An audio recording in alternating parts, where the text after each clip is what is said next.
Hello everyone, finally our Goa trip has begun. Early morning Rajahmundry నుండి 8:30కి flight. మేము 7కి airport దగ్గరికి అయితే వెళ్ళిపోయాం.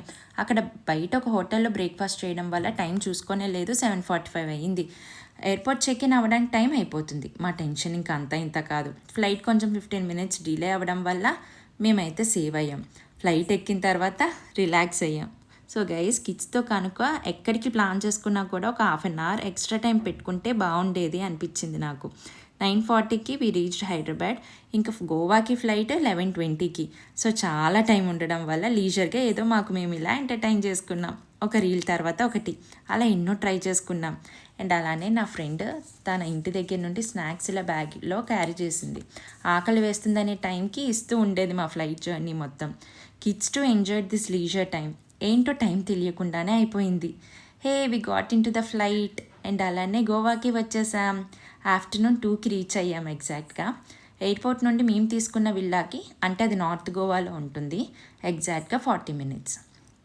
ఇదేనండి ఈ 5 డేస్ కూడా మేము మా 3 ఫ్యామిలీస్ స్టే చేసిన ప్లేస్ అయితే ఇది. This is Urbania villa. ఈ ఏరియా అంతా కూడా ఫుల్ ఆఫ్ విల్లాస్ ఉంటుంది. దీని గురించి నేను నా నెక్స్ట్ షాట్లో డీటెయిల్గా షేర్ చేస్తాను. చెప్పడం మర్చిపోయా. ఆన్ ద వే టు ఆ రూమ్ ఫ్రమ్ ఎయిర్పోర్ట్ లంచ్ చేసేసాం. ఇంకా విల్లాకి ఈవినింగ్ 4 అయింది వెళ్ళేసరికి. ఎర్లీ మార్నింగ్ లేవడం వల్ల ఏంటో చాలా టయర్డ్ అనిపించి నాప్ తీసుకున్నాం. Around 6 in the evening ready అయ్యి ఏం ప్లాన్ కూడా వేసుకోకుండా, చేతిలో వెహికల్ కూడా లేకుండా బయటికి వచ్చేసాం. ఇదే మేము చేసిన ఒక మిస్టేక్. యాక్చువల్లీ ఇక్కడ ర్యాపిడో కానీ ఊబర్ కానీ ఇలాంటివి ఏమీ కూడా ఉండవు.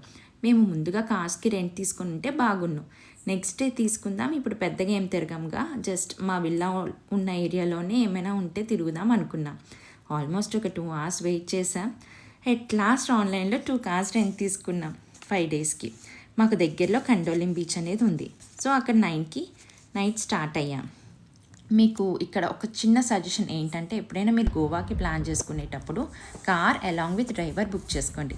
మనకి టైం వేస్ట్ కాదు ప్లేసెస్ని ఎక్స్ప్లోర్ చేయడంలో, అండ్ అలానే రిలాక్స్డ్గా ఉండొచ్చు కూడా మనం. చెప్పడం మర్చిపోయా, అసలు గోవా అంటేనే బీచెస్ అంటేనే నైట్ టైం. అసలు మేము వెళ్ళిన కండోలిం బీచ్ చాలా ప్లెజెంట్గా ఉంది. ఆ నైట్ వ్యూ, శాండ్లో walking, Goa style dinner super. అసలు మా first day vibes next level అంతే. ఇంకా కిడ్స్ అలా శాండ్లో ఆడుకున్నారు. ఇంకా 2 hours అక్కడే స్టే చేసి రూమ్కి వెళ్ళిపోయాం. ఇలా మా ఫస్ట్ డే గోవాలో స్పెండ్ చేసాం. And I will be back soon with second day in Goa mini vlog. Bye bye.